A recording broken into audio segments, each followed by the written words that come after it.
I will say though, I don't know, like, say that again? I'm not really like a religious person. He gave me a time. But that hospital I went to, I feel like if I went to any other hospital, I would have died. So shout out to that hospital. The bill was crazy though. The bill was crazy. I was on the phone. At least you could afford it. I mean, I could have afforded it, but it definitely made a dent. You know what I'm saying? I'll tell you this. I'll tell you this. They deducted. Yesterday we did the exact same I think it was thing. like $700K off my bill. And it said that They deducted, or some crazy number like that. we did 25, we got And I 5,000. still ended up paying like multiple. Parking lot. Did you have insurance? I did not. Yeah. Just drive by it. And it will Listen, you gotta understand, like, I just moved to America. My parents just died. I was trying to set up like my family. I felt young. Like health care was gonna come later, or health insurance. You know what I'm saying? That was like the last on my list, and it kind of fucked me. So lesson learned, right? 700 is trying to make you the cyborg, brother. Dude, my situation was so cooked because when I went, had a surgery, or whatever, I got out. All right, what do you guys think? Yesterday? So I stayed in ICU because the hospital was filled. There was no normal rooms. And I already said the story, right? But the like ICU nurses are like different from the normal nurses. So they like never looked at my wound or cleaned it or anything. So when I got home and Abby ripped off the bandage to like check the wound and clean it and like re-gauze it or whatever, it looked fucking gnarly. So I had to go back and they had to fucking put me under to like redo the entire wound. And I had to pay for that. Can you believe that? 5-1. To them, nah, dude. Listen. That was like the only like fuck up, which was whatever. But that hospital, I'm telling you, man, those motherfuckers. I feel like anywhere else, I would have died. I'm just gonna say it. Like they took care of me real proper. Besides that little mishap there, but I can live with that. Should have sued him, brother. You know how, brother? I ain't gonna try to sue a megacorp fucking hospital, bro. That's probably gonna cost me more than what I would have won. Like, I'm just happy to be alive, man. And like I said, like besides that mishap, they did take very good care of me. Ilya, I'm at Giovanni's right now. Where you at? Guys, listen, guys. After you have a near-death experience, okay. I hope none of you guys ever experience it, but you know, after you survive that, you don't really think about suing, okay? Especially like when I'm in a place where I don't really care to sue. Like I'm fine. Ilya, there's a bridge. I'm just happy I'm alive, bro. Open that bitch there. We dip out. Yes. How's it a near-death experience, brother? Okay, I was dying. Are we hitting it right now? Because it still kind of says, you know, question mark. If they didn't operate on me that night, I would have died. 25 minutes from when we started in. That was a scary time, bro. It was crazy. I felt so bad for Tony because like this is when I was living with Tony, and like half my body was numb, so like I was like half crawling to like his door. Like I pounded on his door, and I'm like, "Yo, I gotta go to the hospital. I think I'm dying." Bro, it was insane. Like it was so insane.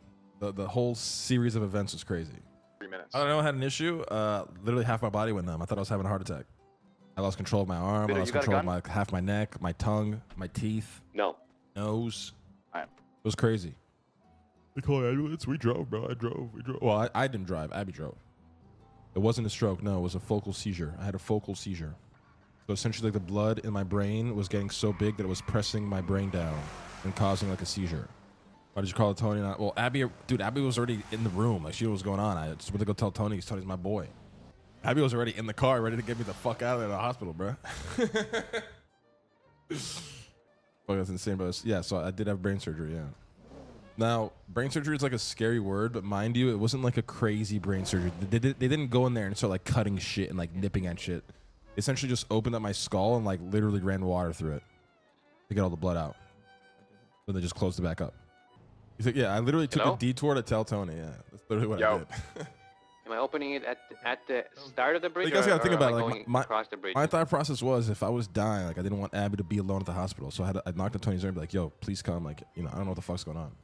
Yeah, I have fucking plates and screws in my head now. I fucking hate it. I could feel it like on my head when I like rub my finger on my skin. I can feel it.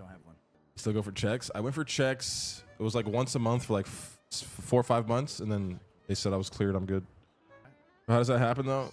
They literally couldn't find the cause. So they said I must have just hit my head and not remembered it or something.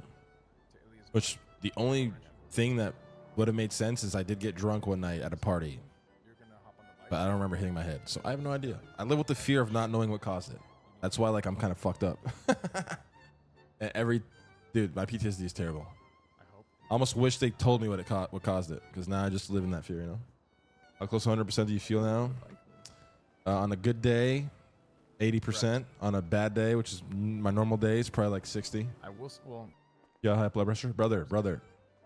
They tested me for everything you can think of. Okay, everything, and I came back completely healthy. It's like the only good news that I had because I haven't been to the doctors in so long. So they tested me for everything under the sun that I would worry about that I had, and I came back completely healthy.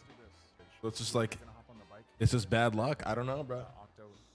You must have smashed your head, not remember. I mean, that's what they pretty much said. Yeah, but I don't. So I convinced myself that's what happened, so I could live in peace. But the reality is, I don't think that's what happened. I don't know. Can you hear me? Okay. Still affected by bright lights and stuff. After you open it, you jump. I don't really get affected. Like, you guys can understand, I don't get affected by bright lights. The things that happen to me is just like part of. It's just like bro. Like, I have days where I can't walk. I can barely go outside. Like, I feel like I'm losing control of my body. Like, it's just crazy shit from like just the injury, and just like a lot of it is like PTSD as well. Yeah, random sharp pains. Like, dude, let's give it another bro, it's a 15. nightmare. Like, sometimes, like, it's I'm telling you, like, it's not to be so dark about it, but it's been torment for like the past year and a half for me. Like, I feel like I'm never gonna hit 100%. I feel like I'm getting tortured every day, low key, but it is what it is. That's life, Brett. Brother, I think you were cursed. Hey, sometimes I think about it too. Hey, how we looking?